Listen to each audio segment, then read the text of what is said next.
4ನೇ ತರಗತಿಯ ಸವಿಗನ್ನಡ ಪಾಠ 2 ಬುದ್ಧಿವಂತ ರಾಮಕೃಷ್ಣ ಎನ್ನುವಂಥ ಪಾಠದ ಬಗ್ಗೆ ನಾವು ಈ ತರಗತಿಯಲ್ಲಿ ಅಭ್ಯಾಸ ಮಾಡೋಣ ಮಕ್ಕಳೇ.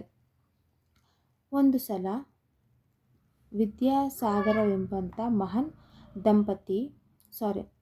ಪಂಡಿತ ಅಂದರೆ ಒಂದು ಸಲ ವಿದ್ಯಾಸಾಗರನೆಂಬಂಥ ಮಹಾನ್ ಪಂಡಿತ ಕೃಷ್ಣದೇವರನ ಆಸ್ಥಾನಕ್ಕೆ ಬಂದನು. ಇವಾಗ ಕೃಷ್ಣದೇವರನ ಆಸ್ಥಾನಕ್ಕೆ ಬಂದವರು ಯಾರು ಅಂತಂದರೆ ಮಹಾಪಂಡಿತ ವಿದ್ಯಾಸಾಗರನೆಂಬಂಥ ಮಹಾಪಂಡಿತ ಏನು ಮಾಡ್ದ, ಕೃಷ್ಣದೇವರಾಯನ ಆಸ್ಥಾನಕ್ಕೆ ಬಂದನು. ಅವನ ಖ್ಯಾತಿ ಎಲ್ಲ ಕಡೆ ಹಬ್ಬಿತ್ತು. ಅವನ ಖ್ಯಾತಿ ಏನಾಗಿತ್ತು, ಎಲ್ಲ ಕಡೆ ಹಬ್ಬಿತ್ತು. ಸಂಸ್ಕೃತದಲ್ಲಿ ಅವನು ಮಹಾಮೇಧಾವಿಯಾಗಿದ್ದನು. ಅವನು ಸಂಸ್ಕೃತದಲ್ಲಿ ಮಹಾಮೇಧಾವಿಯಾಗಿದ್ದನು. ವಿದ್ಯಾಭಿಮಾನಿಯಾದಂಥ ಶ್ರೀಕೃಷ್ಣದೇವರಾಯ ಅವನನ್ನು ಸ್ವಾಗತಿ ಸತ್ಕರಿಸಿದನು. ಅಂದರೆ ಮಹಾವಿದ್ಯಾಭಿಮಾನಿಯಾಗಿದ್ದಂಥ ಯಾರು ಶ್ರೀಕೃಷ್ಣದೇವರಾಯ ಯಾರನ್ನ ಸ್ವಾಗತಿಸ್ತಾರೆ ಅಂದರೆ ಮಹಾನ್ ಪಂಡಿತ ಅಂತೂ ವಿದ್ಯಾಸಾಗರನೆಂಬಂಥ ಮಹಾನ್ ಪಂಡಿತನನ್ನು ಶ್ರೀಕೃಷ್ಣದೇವರಾಯರು ಅವನನ್ನು ಸ್ವಾಗತಿಸಿದರು, ಸತ್ಕರಿಸಿದರು ಅಂದರೆ ಗೌರವಿಸಿದರು.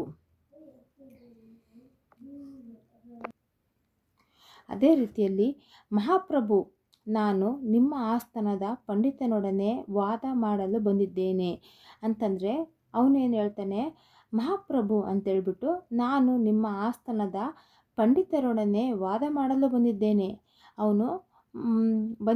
ಅಂತ ಹೇಳ್ತಾನೆ. ವಿದ್ಯಾಸಾಗರ ಅಂದರೆ ಅವನು ಮಹಾಪಂಡಿತ ಅಂತ ವಿದ್ಯಾಸಾಗರ ಶ್ರೀಕೃಷ್ಣದೇವರಾಯ ಆದಕೊಪ್ಪಿ ತನ್ನ ಆಸ್ಥಾನದ ಪಂಡಿತರ ಕಡೆ ನೋಡಿದ. ಅಂದರೆ ಆದಕೊಪ್ಪಿ ತನ್ನ ಆಸ್ಥಾನದ ಪಂಡಿತರ ಕಡೆ ನೋಡಿದ. ಅವರ್ಯಾರು ವಾದ ಮಾಡಲು ಆಸಕ್ತಿ ತೋರಿಸಲಿಲ್ಲ. ಅವರ್ಯಾರು ಕೂಡ ಅವನ ಜೊತೆ ವಾದ ಮಾಡಲು ಯಾರೂ ಆಸಕ್ತಿ ತೋರಿಸಲಿಲ್ಲ ಮಕ್ಕಳೇ. ಅದೇ ರೀತಿ ಎಲ್ಲರೂ ಮೌನವಾಗಿರುವುದನ್ನು ಕಂಡಂಥ ವಿದ್ಯಾಸಾಗರ ಅಂತಂದರೆ ಎಲ್ಲರೂ ಮೌನವಾಗಿರ್ತಾರೆ.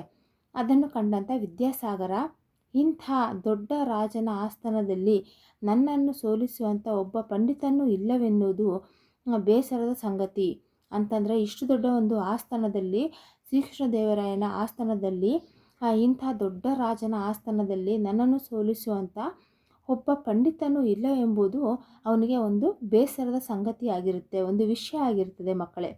ಈ ವಿಷಯ ಮೊದಲೇ ತಿಳಿದಿದ್ದರೆ ನಾನು ಇಲ್ಲಿಗೆ ಬರುತ್ತಲೇ ಇರಲಿಲ್ಲ ಎಂದನು. ಅಂದರೆ ಮಹಾನ್ ಪಂಡಿತನಾದಂಥ ವಿದ್ಯಾಸಾಗರ ಶ್ರೀಕೃಷ್ಣದೇವರನ ಆಸ್ಥಾನಕ್ಕೆ ಬಂದನು. ಏನಕ್ಕೆ ಬಂದ ಅವನು ಆಸ್ಥಾನದ ಪಂಡಿತರೊಡನೆ ಒಂದು ವಾದ ಮಾಡೋದಕ್ಕೋಸ್ಕರ ಬಂದನು. ಆದರೆ ಅಲ್ಲಿ ಇದ್ದಂಥ ಎಲ್ಲರೂ, ಆಸ್ಥಾನದಲ್ಲಿ ಇದ್ದಂಥ ಎಲ್ಲರೂ ಪಂಡಿತರು ಯಾರು ಅವನ ಜೊತೆ ವಾದ ಮಾಡಲು ಇಚ್ಛಿಸಲಿಲ್ಲ. ಇದರಿಂದಾಗಿ ಅವನು ಏನು ಮಾಡ್ತಾನೆ, ಬೇಸರಗೊಂಡನು. ಆಗ ತೆನಾಲಿ ರಾಮಕೃಷ್ಣ ಎದ್ದು ನಿಂತು, ಅಂದರೆ ಶ್ರೀಕೃಷ್ಣದೇವರನ ಆಸ್ಥಾನದಲ್ಲಿ ತೆನಾಲಿ ರಾಮಕೃಷ್ಣ ಇದ್ದನು. ಅವನೇನು ಮಾಡ್ತಾನೆ, ಎದ್ದು ನಿಂತು, ಇಷ್ಟು ಬೇಗನೆ ನೀವು ಈ ತೀರ್ಮಾನಕ್ಕೆ ಬರಬೇಡಿ, ಅಂದರೆ ಇಷ್ಟು ಬೇಗನೆ ನೀವು ಈ ತೀರ್ಮಾನಕ್ಕೆ ಬರಬೇಡಿ ಎಂದನು. ವಿದ್ಯಾಸಾಗರ ಅಂದರೆ ಯಾರು ವಾದ ಮಾಡೋಕ್ಕೆ ಬರಲಿಲ್ಲಲ್ಲ ಅವನು ಏನು ಮಾಡ್ತಾನೆ, ಬೇಸರಗೊಂಡನು. ಅದಕ್ಕೆ ಆ ಆಸ್ಥಾನದಲ್ಲಿದ್ದಂಥ ತೆನಾಲಿ ರಾಮಕೃಷ್ಣ ಏನು ಮಾಡ್ತಾನೆ, ಇಷ್ಟು ಬೇಗನೆ ನೀವು ಈ ತೀರ್ಮಾನಕ್ಕೆ ಬರಬೇಡಿ ಎಂದನು. ವಿದ್ಯಾಸಾಗರ ಅವನತ್ತ ನೋಡಿ, ನೀವು ಯಾರು? ವಿದ್ಯಾಸಾಗರ ತೆನಾಲಿ ರಾಮಕೃಷ್ಣ ಹತ್ರ ನೋಡಿಬಿಟ್ಟು ನೀವು ಯಾರು ಅಂತ ಕ್ವಶನ್ ಮಾಡ್ತಾನೆ ಮಕ್ಕಳೇ. ಎಂದು ಕೇಳಿದನು. ನಾನು ಒಂದೆರಡು ಗ್ರಂಥಗಳನ್ನು ಬರೆದಿದ್ದೇನೆ. ಅಂದರೆ ತೆನಾಲಿ ರಾಮಕೃಷ್ಣ ಹೇಳ್ತಾನೆ, ಯಾರಿಗೆ? ವಿದ್ಯಾಸಾಗರಗೆ. ನಾನು ಒಂದೆರಡು ಗ್ರಂಥಗಳನ್ನು ಬರೆದಿದ್ದೇನೆ. ನನ್ನನ್ನು ತೆನಾಲಿ ರಾಮಕೃಷ್ಣ ಎನ್ನುತ್ತಾರೆ. ನನ್ನನ್ನು ಏನಂತ ಕರೀತಾರೆ? ತೆನಾಲಿ ರಾಮಕೃಷ್ಣ ಅಂತ ಕರೀತಾರೆ ಅಂತ ಹೇಳ್ತಾನೆ ಎಂದನು. ವಿದ್ಯಾಸಾಗರನ ಮುಖ ಹರಳಿತು. ಅಂತಂದರೆ ಆವಾಗ ತೆನಾಲಿ ರಾಮಕೃಷ್ಣ ಆಡಿದ ಮಾತುಗಳನ್ನು ಗಮನಿಸಿ ವಿದ್ಯಾಸಾಗರನ ಮುಖ ಏನಾಯಿತು, ಹರಳಿತು. ಹೌದೇನು? ನಾನು ನಿಮ್ಮ ಬುದ್ಧಿವಂತಿಕೆ ಬಗ್ಗೆ ಕೇಳಿದ್ದೇನೆ. ಅಂದರೆ ನಾನು ನಿಮ್ಮ ಒಂದು ಬುದ್ಧಿವಂತಿಕೆ ಬಗ್ಗೆ ನಾನು ಕೇಳಿದ್ದೇನೆ. ಆದರೆ ಬುದ್ಧಿ ಚಾತುರ್ಯಕ್ಕಿಂತ ಮುಖ್ಯವಾಗಿ ಆಳವಾದ ಅಧ್ಯಯನದ ಒಂದು ಅಧ್ಯಯನ ಮಾಡಿರುವವರು ಮಾತ್ರ ನನ್ನೊಂದಿಗೆ ವಾದ ಮಾಡಲು ಸಾಧ್ಯ ಎಂದನು. ಅಂತಂದರೆ ಬುದ್ಧಿ ಚಾತುರ್ಯದಿಂದ ಮುಖ್ಯವಾಗಿ ಆಳವಾದ ಅಧ್ಯಯನ ಮಾಡಿದವರು, ಅಂತಂದರೆ ಬುದ್ಧಿಚಾತುರ್ಯಕ್ಕಿಂತ ಒಂದು ಆಳವಾಗಿ ಅಧ್ಯಯನ ಮಾಡಿದವರು ಮಾತ್ರ ನನ್ನೊಂದಿಗೆ ವಾದ ಮಾಡಲು ಸಾಧ್ಯ ಅಂತ ಏನು ಮಾಡ್ತಾನೆ, ತೆನಾಲಿ ರಾಮಕೃಷ್ಣನಿಗೆ ಹೇಳ್ತಾನೆ ವಿದ್ಯಾಸಾಗರ. ಎಂತನು ಅದು ನನಗೂ ತಿಳಿದಿದೆ. ಏನು ಮಾಡ್ತಾನೆ, ತೆನಾಲಿ ರಾಮಕೃಷ್ಣ ಹೇಳ್ತಾನೆ ಅದು ನನಗೆ ಗೊತ್ತಿದೆ ಅಂತ ಹೇಳ್ತಾನೆ ವಿದ್ಯಾಸಾಗರಿಗೆ. ನೀವು ಯಾವ ಗ್ರಂಥದ ಮೇಲೆ ವಾದ ಮಾಡುತ್ತೀರಿ ಅಂತ ಕೇಳ್ತಾನೆ. ನೀವು ಯಾವ ಗ್ರಂಥದ ಮೇಲೆ ವಾದ ಮಾಡುತ್ತೀರಿ ಪ್ರಶ್ನಿಸಿದ ರಾಮಕೃಷ್ಣ. ಇದಕ್ಕೆ ವಿದ್ಯಾಸಾಗರ, ನಿಮಗೆ ಇಷ್ಟವಾದ ಯಾವುದೇ ಸಂಸ್ಕೃತ ಗ್ರಂಥವಾಗಬಹುದು, ಅಂದರೆ ನಿಮ್ಗೆ ಇಷ್ಟವಾದಂಥ ಯಾವುದೇ ಸಂಸ್ಕೃತದ ಗ್ರಂಥವಾಗಬಹುದು ಎಂದನು. ಹಾಗಾದರೆ ನಾಳೆ ಸಂಜೆ ಇದೇ ಹೊತ್ತಿಗೆ ನಿಮ್ಮೊಂದಿಗೆ ವಾದ ಮಾಡಲು ಸಿದ್ಧನಾಗಿ ಬರುತ್ತೇನೆ ಎಂದನು ರಾಮಕೃಷ್ಣ. ಮಾರನೇ ದಿನ ಏನು ಮಾಡ್ದ, ವಿದ್ಯಾಸಾಗರ ಬಂದ. ಹೆಮ್ಮೆಯಿಂದ ಆಸ್ಥಾನವನ್ನು ಪ್ರವೇಶಿಸಿದ. ತನ್ನ ಪೀಠದಲ್ಲಿ ಕುಳಿತನು, ಅಂದರೆ ತನ್ನ ಒಂದು ಒಂದು ಆಸನದಲ್ಲಿ ಕುಳಿತನು. ಇವನೆಂಥ ವಾದ ಮಾಡುತ್ತಾನೆಂದು ಎಲ್ಲರೂ ಆಶ್ಚರ್ಯದಿಂದ ಕಾದು ಕುಳಿತಿದ್ದರು. ಅವನು ಏನು ವಾದ ಮಾಡ್ತಾನೆ ಅಂತ ಎಂದು ಒಂದು ಕುತೂಹಲದಿಂದ, ಆಶ್ಚರ್ಯ ಮೀನ್ಸ್ ಕುತೂಹಲದಿಂದ ಏನು ಮಾಡಿದರು, ಕಾದು ಕುಳಿತಿದ್ದರು. ರಾಮಕೃಷ್ಣ ಸ್ವಲ್ಪ ಹೊತ್ತಿನ ಅನಂತರ ಬಟ್ಟೆಯಲ್ಲಿ ಸುತ್ತಿದ. ಅಂದರೆ ರಾಮಕೃಷ್ಣ ಸ್ವಲ್ಪ ಹೊತ್ತಿನ ಅನಂತರ ಬಟ್ಟೆಯಲ್ಲಿ ಸುತ್ತಿದ. ಕಟ್ಟನ್ನು ಸೇವಕನ ಹತ್ತಿರ ಇಡಿಸಿಕೊಂಡು ಸಭೆಗೆ ಬಂದನು. ಆ ಕಟ್ಟಿನಲ್ಲಿ ಏನಿದೆ ಎಂದು ಯಾರಿಗೂ ಊಹೆ ಮಾಡಲಾಗಲಿಲ್ಲ. ಅಂತಂದರೆ ಆ ಕಟ್ಟಿನಲ್ಲಿ ಏನಿದೆ ಅನ್ನುವುದನ್ನು ಯಾರಿಗೂ ಒಂದು ಊಹಿಸಲಾಗಲಿಲ್ಲ, ಊಹೆ ಮಾಡೋಕ್ಕಾಗಲಿಲ್ಲ ಅಂತ ಹೇಳ್ತಾರೆ. ಆ ಕಟ್ಟಿನಲ್ಲಿ ಏನಿದೆ ಅಂತ ಹೇಳ್ಬಿಟ್ಟು ಯಾರ ಕೈಲೂ ಊಹೆ ಮಾಡೋಕ್ಕಾಗಲಿಲ್ಲ.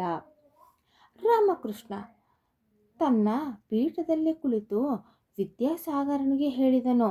ಅಂತಂದರೆ ರಾಮಕೃಷ್ಣ ಏನು ಮಾಡ್ತಾನೆ, ತನ್ನ ಪೀಠದಲ್ಲಿ ಕುಳಿತುಕೊಂಡು ವಿದ್ಯಾಸಾಗರನಿಗೆ ಹೇಳ್ತಾನೆ, ನಾನು ಸಿದ್ಧನಾಗಿದ್ದೇನೆ ಅಂತಂದರೆ ಹೇಳ್ತಾನೆ, ವಾದ ಮಾಡಲು ನಾನು ಸಿದ್ಧನಾಗಿದ್ದೇನೆ ಅಂತ ರಾಮಕೃಷ್ಣ ಹೇಳ್ತಾನೆ. ಸ್ವಾಮಿ ನಾನು ಸಿದ್ಧ, ಪ್ರಾರಂಭಿಸೋಣ ಅಂತಂದರೆ ವಿದ್ಯಾಸಾಗರ ಮತ್ತು ರಾಮಕೃಷ್ಣ ಇಬ್ಬರು ನಾವು ಪ್ರಾರಂಭಿಸೋಣ ಅಂತಾರೆ. ವಿದ್ಯಾಸಾಗರ, ವಾದಕ್ಕೆ ಯಾವುದೇ ಒಂದು ಗ್ರಂಥವನ್ನು ನಾನು ಆರಿಸಿಕೊಳ್ಳಬಹುದೆಂದು ತಾವು ಹೇಳಿದ್ದೀರಿ ಎಂದನು.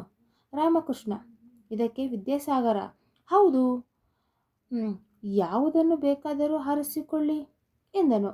ಅಂತಂದರೆ ಏನಾದರೂ ನೀವು ವಾದ ಮಾಡೋಕ್ಕೆ ಯಾವುದಾದ್ರೂ ಆರಿಸ್ಕೊಳ್ಬೋದು ಅಂತ ಹೇಳ್ತಾನೆ ವಿದ್ಯಾಸಾಗರ. ರಾಮಕೃಷ್ಣ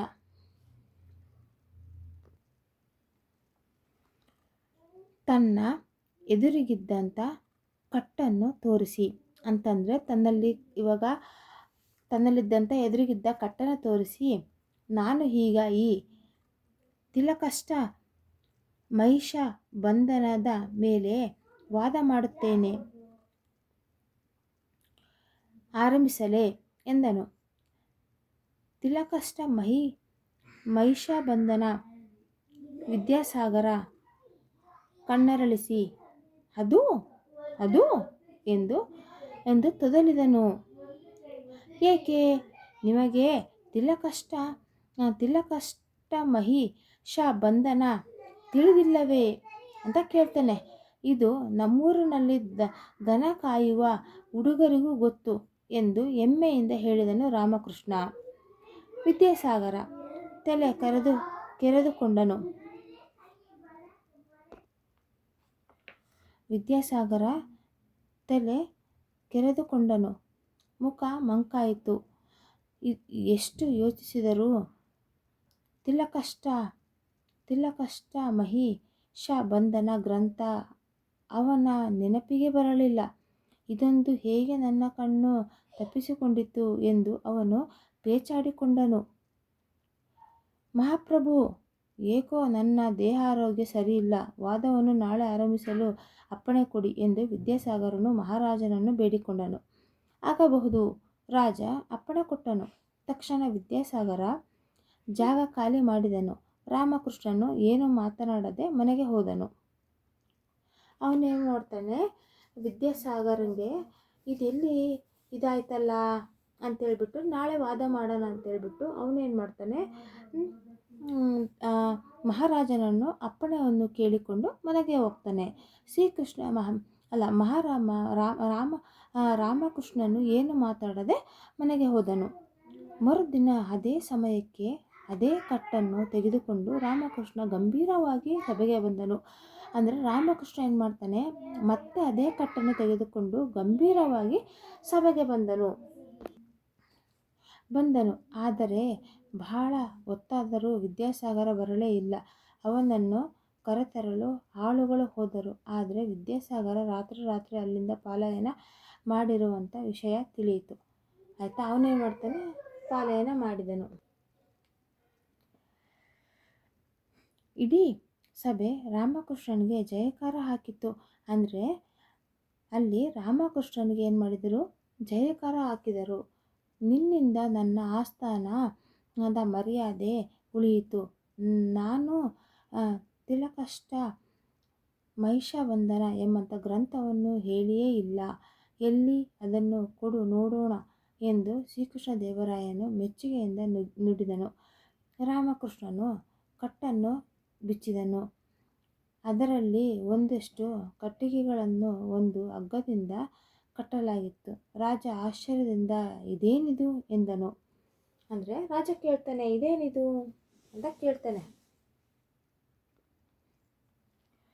ಆಗ ರಾಮಕೃಷ್ಣನು, ಇದು ಎಳ್ಳಿನ ಕಡ್ಡಿಗಳು, ಅಂದರೆ ತಿಲಕಷ್ಟ. ಇದು ಎಮ್ಮೆ ಕಟ್ಟುವ ಹಗ್ಗ, ಅಂದರೆ ಮಹಿಷಾಬಂಧನ.